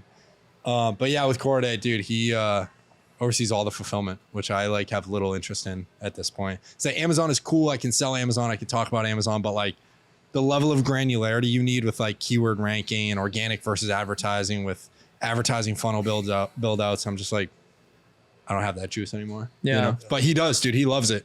And he spends all day doing that shit, which is amazing. I feel like another thing that people overlook is you got to find somebody that's willing to disagree with you. Because if you bring in somebody who almost like looks up to you too much and there's like, you bring them in as a business partner, but they're kind of more like an employee and they're just a yes man. Then I think you run into at some point, the company is just going based off of your decisions. And that person, if they're a high enough performer, will resent you because they're not given enough leeway. And you'll resent them because you're like, why am I even in business with this person? They're taking a percentage when they should just be getting a salary because I'm the one who makes all the decisions anyways. So like just becomes like this almost unavoidable conflict that will just be unspoken for a while, then it'll blow up. Whereas like for us, we have the blow ups out in the open. We're like, you know, obviously like we all get along well and we all like love each other on a personal level, but we'll have times where it's like, let's do this. I'm like, I don't think it's going to work. You're like, yes, it will. I'm like, fuck you. No, it won't. And then usually like you land in like a nice mild mannered, okay, let's A/B test it. Right. And then we see who's right. And then we go from That's there. right. Yeah. I was going to say like to add on that very similarly, there cannot like an ego cannot exist. And like, if it does, and like, obviously there's ego, everyone has ego, but if it becomes uncontrollable and it dictates all of the decisions within the company, that company's not going anywhere. So like we all have a big ego. Obviously we chose to be entrepreneurs and like faces on YouTube channels and on personal brands. Like we all have somewhat of an ego, obviously, but you have to limit that, like Dan was saying. Cause like, if I think this is the right way to do it, I don't want any disagreement, because disagreement is a threat to my ego. Because to my ego, it just means I'm wrong and someone else is right. And so when I set a path or a plan to do something and someone comes to the call and says like, you're an idiot, like that would never work, we have to do this instead, like my ego is like attacked. Exactly. So rather than just being like, no, I'm right, we're doing it this way, you have to like allow discourse and discussion. And I think that can only happen if you work with people that you respect enough to hear their opinions and thoughts on things. So you don't get defensive. You just let the best idea win. Yeah. It's the truth, dude. At the end of the day, you got to find the truth. You can't just and it's hard to do. And it's easy to prevent from happening. I was going to say to Dan's thing of like, if you have someone that's on your team and they're just saying like, they're giving you all the praises and they just like you as a manager and they're not pushing back at all. Like that's a comfortable position to be in as a manager. It's like a nice feeling. But at the same time, the more you allow that to happen, like Dan's saying, you're going to push off a bomb that's eventually going to explode because you have some things that were unsaid and they have some things that were unsaid. So it's really like the environment you create. Yeah. So fascinating. Yeah. Even with managing team members, because then at some point something's going to be going wrong and they're going to be afraid to tell you. And then like a client leaves. Like, well, why'd they leave? We're like, well, we were doing this just the way that you told us. Like, yeah, but it wasn't fucking working. Like, why didn't you like pick it up and adjust? They're like, well, you told us to do it that way. We were afraid to go against you. It's like you're mad at them. And then they're also probably low key mad at you because they're like, I just have to listen to everything Anthony says. And this is definitely not working for this client. Dude, I'll be honest with you. I low key kind of love disagreements in the company. Like when I see people that are like beefing in one way or another, I'm like, okay, there's something that needs to be solved here. Like, let's get on a call. Like, let's figure it out together. This is actually like kind of fun in a way. Like, no, like, fuck you, I hate you. Fuck you, I hate you too. Your shit. It's like, no, we shouldn't be doing this a certain way. And like, I'm going to stand my ground. And there's like mature ways to do it, of course. Like if you're being a child about it, being egoic, it's not going to work. It's not going to be productive at all. But usually at the root of that disagreement is an inefficiency that you can solve for, you know, which I've actually started to see this probably within the past 3-4 months, dude. Like, as you guys know, as you get more people involved, there's more human beings that have a say and want to make a decision and do stuff, which is good. You know, it's necessary. That's the other thing too of having multiple business partners is like, dude, and multiple team members. Like to rely on other human beings to run a business is like, you're going to have interruptions. You're going to have bumps in the road. Like people are going to get sick. They're going to be out of office. They're going to have things going on in their personal life that you have no control over. And it's like, it's a people business at the end of the day. And there's, I mean, a world of up and downs that you're in for, but I mean, that's what it's all about. You guys have a favorite out of all of them? Coaching, SaaS, software, hats.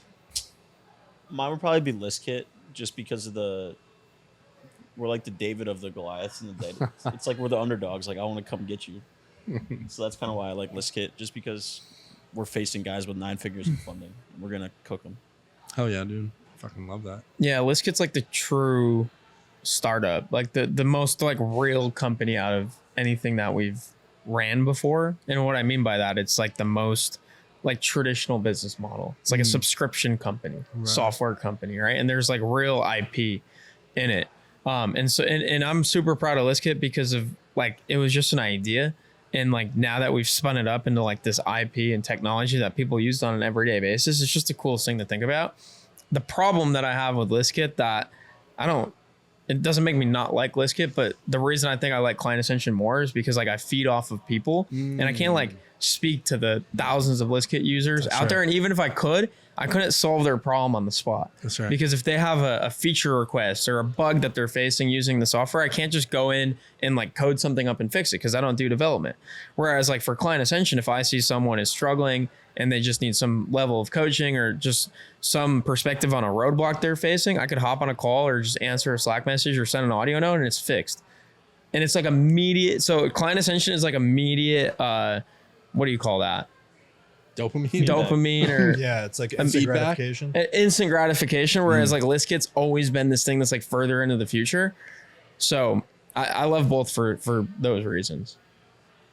I just like what everyone's working. That's how it is with sales. I feel like whatever company is like having a good month and like the close rate's high, I'm like, oh, I'm doing my job.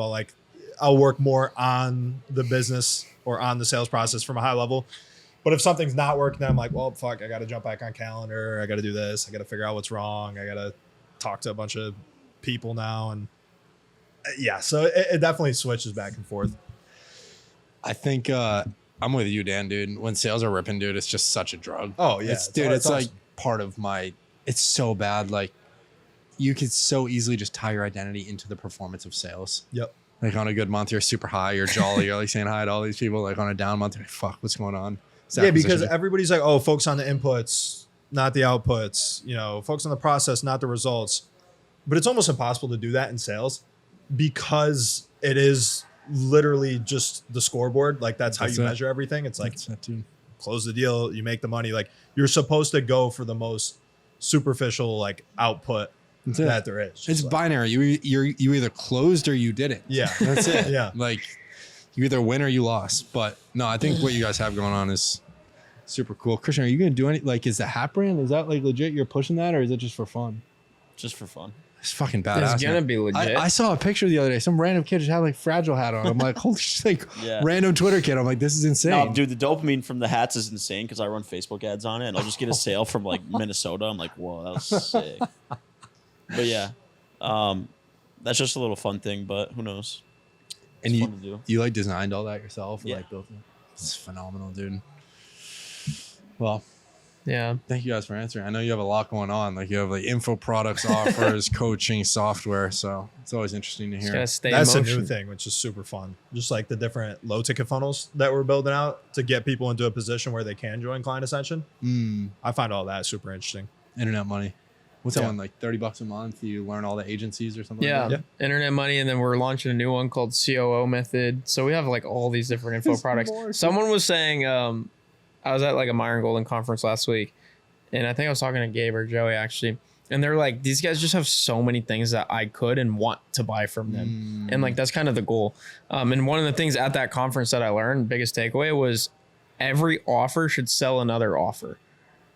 And that's where like the offer ecosystem comes into play. And so internet money, we sell internet money. It's not like we sold internet money, the job's done. It's like internet money now sells Client Ascension. Client Ascension now sells ListKit.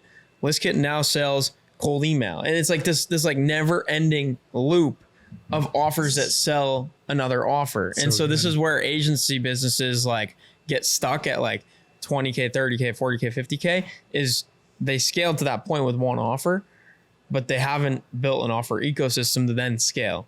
And so it's really hard to just scale one agency offer to whatever you want to get to. But if you can have an offer that then upsells or cross sells to something else, software, service, add-ons, whatever, that's where you start to really cash in.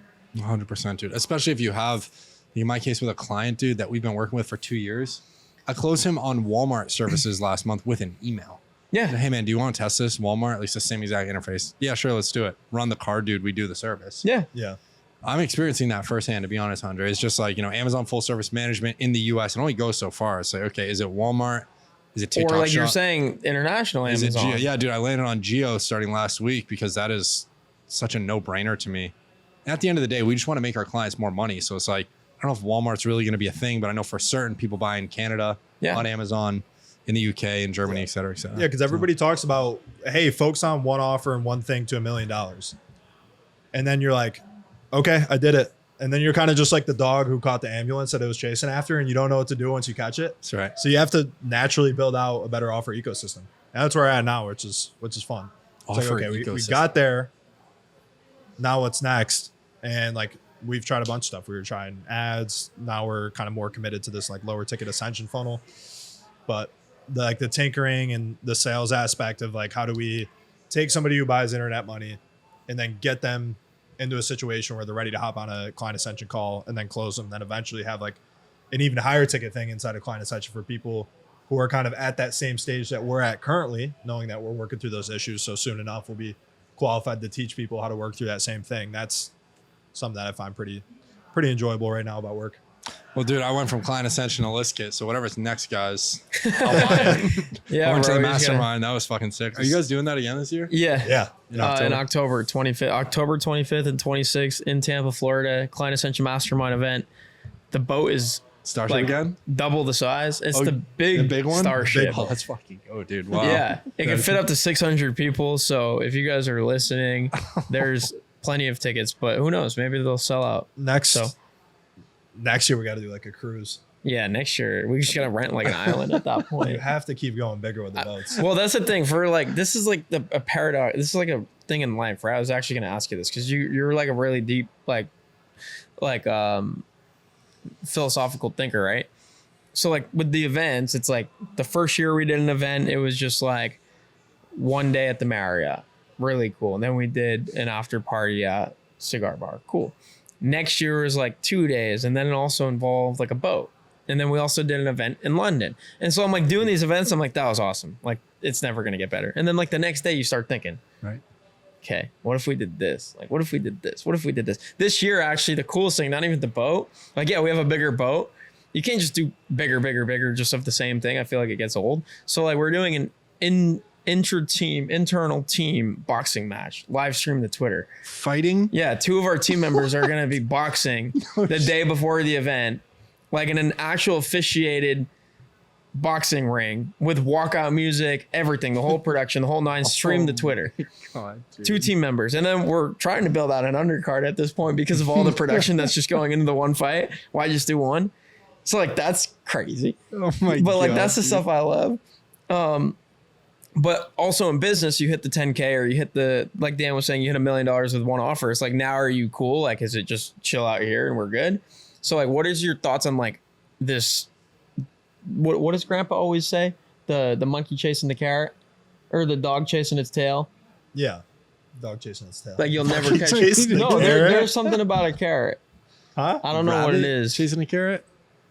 Stick in a carrot? Yeah, it's sticking a carrot. I can't think The of it. monkey and carrot. I never heard that. Yeah, it probably wasn't. Maybe it? dog chasing his tail. That probably applies. Yeah. It's just The fucking dog, like this forever. there's like multiple sayings for this, but it's the same thing. But like you never catch it. You're always chasing like the next thing. Why? Why?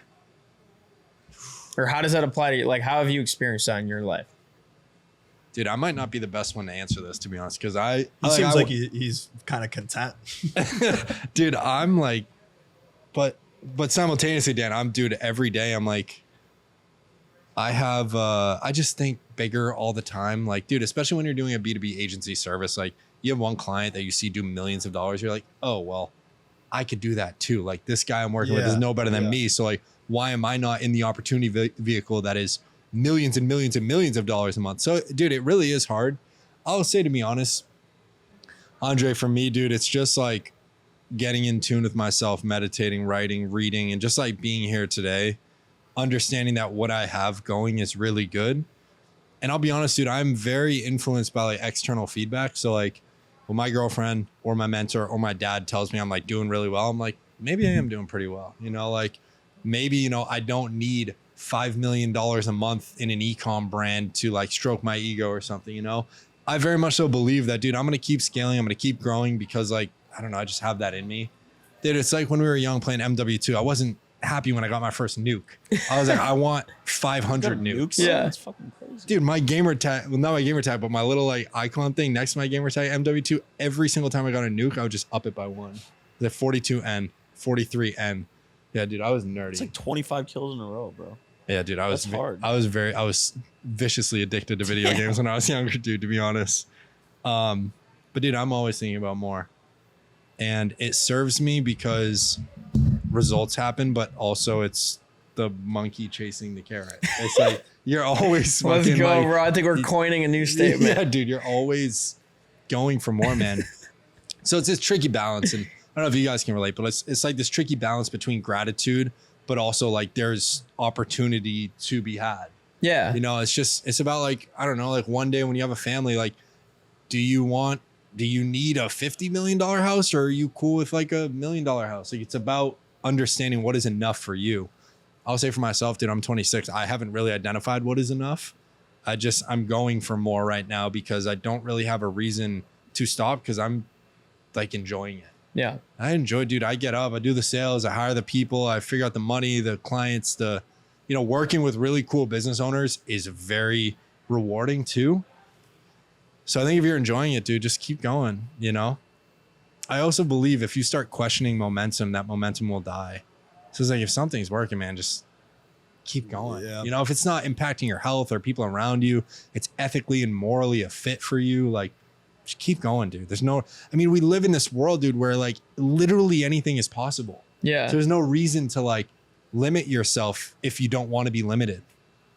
So I don't know. That's a roundabout way. A beautiful answer. Yeah, bro. that's a roundabout way of No, that's answering it, I beautiful. guess. That was fire. That's I'm fire. super influenced by like that same thought process of like, I think I could do it because this guy's doing it. So I'll never be happy with how much money I'm making because money isn't like something where I need to fund a super expensive lifestyle. Like I don't really care that much about material goods. So if I'm never going to be happy at like me personally taking home $1 million a month with money, I might as well just enjoy it. Cause like I've got like that natural, like Irish kind of like miserable fuck vibe to me. So I'll just never like be happy with the outcome. So I feel like you might as well just enjoy the process. So money doesn't really. Yeah, what were you gonna say, Christian? I was just agreeing. No, you're right too. I don't know. So money doesn't really impact you that much, Dan. Like money for money's sake isn't really the goal. No, because the way I look Money at doesn't it, fix your issues internally. yeah, the way I look at it is, okay, this guy's making $500K a month personally. And he's scamming people. So like the money that I'm making, like, why aren't I feel making good more about than that? I can feel good about it. But like, why are you not like? Why are you doing something useful or helpful and making less? Yeah. Or how does that work? Yeah. Yeah. But I think there's a trade-off with morality. Oh, 100%. I'm not saying I'd rather do that. I'm saying if I'm not going to be happy if I'm making that much money. Bro, you would do well on OnlyFans.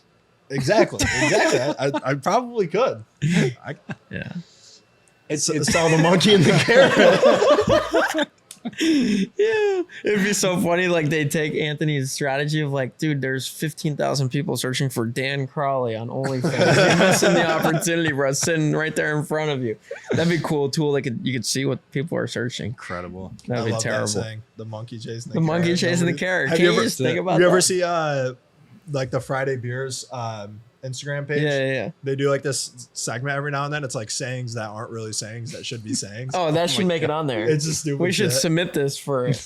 Yeah, well, It's I like just Tom and coined it. Jerry, but Jerry doesn't even look for him. Yeah, it's just the dumbest stuff. I think to your point though, or asking about like, does money not really do anything for you? I think there's just like an extent, right? What was the concept that Ty Lopez talked about on our podcast? Opportunity curve. Is like there's like an opportunity curve. It's like you make money. It's like everything goes up, like things go up, and then at a certain point, which is actually a lot sooner or a lot less money than you think you need, that's where it starts like going back downhill. So it's like you don't need that much money. So like it's really easy to see like people on Instagram, like you're saying, buying a house, getting married, going to Italy, doing these vacations, getting these material goods, new car, whatever. But like ask yourself what it is that you really want. 100%. And if your money now can cover those things, like you don't really need more money. Don't forget, I went to my mentor, dude, like 2 years ago, or probably 18 months ago. And I was having all this fucking anxiety, dude, about like setting a target in life and like how much money I wanted to make. And I was talking about all these houses. I want a house in California and New England and Arizona for the desert, all these different geographies. That, Anthony, do you really want that, dude? I'm like, you know what, Nick, I don't know. He was like, I'm going to challenge you right now. Like, tell me how you would actually spend. I think he said like $30,000 a month. And I was literally having trouble. I was like, well, you know, you get a Lambo, you know, the car payment on that's probably a few grand, you know, 3-4 grand. You have a nice ass house, probably like 10-15 grand. Obviously with a house, you can have a house that's like $120,000 payment. But like in that moment, it really hit me. I was like, even at 30 grand a month, like you can really do anything you want. Yeah. More or less. You know what I mean? And that stuck with me, dude, because especially in today's world where you can be on Twitter and you see a guy in e-com doing like your monthly revenue in a day. Yeah. And you're like, what the fuck? It doesn't really matter. You know, it's all about what works for you. Yeah. So Ty articulated it really well by saying that everything has diminishing returns, including money itself. Which stuck with What me. the example he brought up was like Mark Zuckerberg and how much Mark Zuckerberg has to spend on security, personal security. Yeah. And it was like millions and millions of dollars. And he's like, would you like want to be in a position where you feel so unsafe, you and your family, your kids feel so unsafe on a daily basis that you have to spend this amount of money on personal security detail? Because that's one of the trade-offs. And it's Tommy like, Shelby's honestly, a great no. example of that. Huh? Tommy Tommy Shelby, bro, he hits a point of like massive success, but he loses his mind. What a goat, dude. Talk about like a goat TV character. I love that show. Tommy Shelby, like episodes 1 or seasons 1 through 3 is like all time Yeah. favorite, to be honest, dude. But yeah, money's an interesting one, dude, especially for, I feel like young kids. It's like, there's never been a time period in history where like a 21-year-old can be worth millions and millions of dollars, or even have that type of income. Yeah. You know what I mean? So I feel like it's tricky. What are you going to do? Yeah. You got to run with it though, dude. Yeah. It's opportunity. Yeah. You guys good for lightning? Let's do it. All right, bro. Lightning rounds. Here's a few quick questions. Meant to be rapid fire. Ready, set, go. All right. If you could have dinner with any 3 people, dead or alive, who would they be? Oh, fuck, dude. I gotta turn my brain on. This lines, man, it's got to work. Naval, Steve Jobs, Bob Marley, Bob Marley. or John Lennon. One of those, dude. I love music, and I feel like those two guys, dude, just like they embody something about the universe that is not of this earth. Both Bob Marley and John Lennon. I'd probably go with Marley though, to be honest. Or yeah, Naval, Steve Jobs, Bob Marley. That's my 3. Damn. I have a similar question that's like Jobs and three Marley do things. drugs, bro. Are you guys getting a little weird at I dinner? fucking love it, dude. Drop some acid. You're a big reader. I know you've read like a lot of books. And so like my whole thing with books is there's always like a couple that really stand out. And I'm not a big reader. So for me, like every time I see a new book recommendation, it's like my anxiety levels skyrocket because I know I'm never going to get to it. So if there's someone out there, and I like to frame the question as like, if you could only pass down 3 books to your son one day, what would those 3 books be and why? Fuck, Andre, dude, that is so hard. 3. 3. To your son specifically. How old is my son? He's 16. Oh my God. I gotta like think, man. You can just buy him internet money. Dude, I think what's coming to mind right now is I got two in my brain. One is actually, I mean, similar to Christian's question, like the Almanac of Naval Ravikant is probably my most gifted book because he breaks down, it's basically an aggregation of Naval's thoughts and podcasts and blog posts and all of the shit he's ever said, aggregated into 3 sections. It's like judgment, wisdom, and wealth, I think are the 3. It's definitely wealth. It's definitely judgment. I forget the third one. But it's basically about how to operate in this world of ultimate leverage and also be happy and also be calm and also make good decisions in your life. So definitely that one. The second one that really impacted me was How to Win Friends and Influence People by Dale Carnegie. That one's like 100 years old, but like, dude, when I read that book, it fundamentally changed how I like communicate with other human beings in a profound way. Like I read that when I was 19 years old, and dude, it lays out like 6 principles about how to talk to people. Yeah. I was like, I've never actually thought about like how I'm fucking talking to people here, dude. Like asking questions and smiling and using people's names. Like these types of things are so small and subtle, but they go so far in terms of your ability to like actually connect with another human being. So How to Win Friends and Influence People. That's the second one. Oh man, dude, I have like a bookshelf of like 150 books, 200 books right now. So I'm trying to like run through all of them in real time. I would probably say The Power of Now by Eckhart Tolle. I read that one when I was like 19 or 20, dude. And that was like again, similar to the Dale Carnegie one, dude. It was my first taste of like spirituality and like, what is the ego? What is presence? What is meditation? Like, who am I? Like, what is my identity? And to think about that at such a young age, dude, like it made me like question a lot of shit about life and like what I wanted to do with my life. Which is really powerful, dude. And I honestly operate, I know you're deep in your faith, Andre. I don't have any affiliation with like organized religion, but I would say that is probably my form of organized religion is like spirituality and connection to oneness. I think a lot of religions kind of came to the same conclusion of like there is a higher power, whatever that looks like. But my belief in the universe, dude, stems from that book. So those 3, I would say, very, very powerful. I would say runner-up is definitely Steve Jobs' biography too, dude. That book, classic, bro. Such a fucking G, dude. He's just such a force of nature, dude. Like between living in India, taking acid and being this hippie dude and like translating that Zen Buddhism into products. And then a decade after he dies, his company is worth $3 trillion. Like he was such a fucking G. And he was CEO of Pixar and Apple at the same time. Like, dude, such a baller. Amazing. But yeah, those would be the 3. Appreciate it, bro.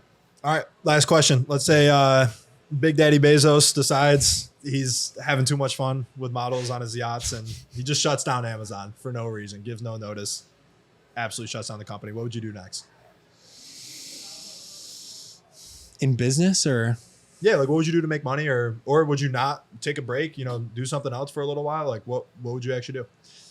Dude, I'm fucked because I'm platform dependent on Amazon. Yeah. I'm 100% Amazon. If he shuts it down, I'm fucked. I think that's a pretty solid foundation to embed not yourself gonna, in. Yeah, it's obviously not going to happen. But. It's like, dude, people love Amazon so much. But I mean, you look at something like TikTok, like, oh, are they going to get rid of it? It's like, I don't know. What would I do, Dan? It's so hard, dude. I know what I'm going to do after SailSurf, my agency, and it's creating brands in one way or another, but I also love music. I just don't know if I'd want to monetize that or if I would definitely be able to, like, you know, with content and social media and whatever. You just start with media. You can literally promote anything in this world. It would be either brands or music, dude, because I feel like by developing a great brand in this world and actually like infusing a feeling and giving that product to somebody in a really loving way and like, hey, I'm here to solve your problems. I want you to find solace in my product. I feel like that's one of the purest ways to spread love in this world and just make people's lives better, dude. Like if you get a product that really solves your problem, you go back, you want to buy more. Like I fucking love this food or this hat or this clothing item or this brand or this Apple product. It like makes your life better. So I'd probably do something with brands I'm going to in my life, dude. It's just a natural progression from agency to brand owner. And then, yeah, the second thing is just music, dude. I feel like, again, in that similar theme, if I can make somebody's life better by just channeling love into music, whether it's like vibes and trap or like hip hop or like calm acoustic music, like I just love all music. And like, I feel like creating is something that us humans are meant to do. And if I could create something and just like give it to somebody else without an expectation, I did my job as a human. Yeah. I'm fucking happy with that. So it's either brands or music, dude. One of the two. Sweet. Fire. Love it. Great answer. Awesome, bro. Dude, that was sweet. I think we went like an hour and a half. So appreciate you Thank you. coming on, bro. Thank you, bro. This was amazing. Appreciate you, man. Thank you, brother.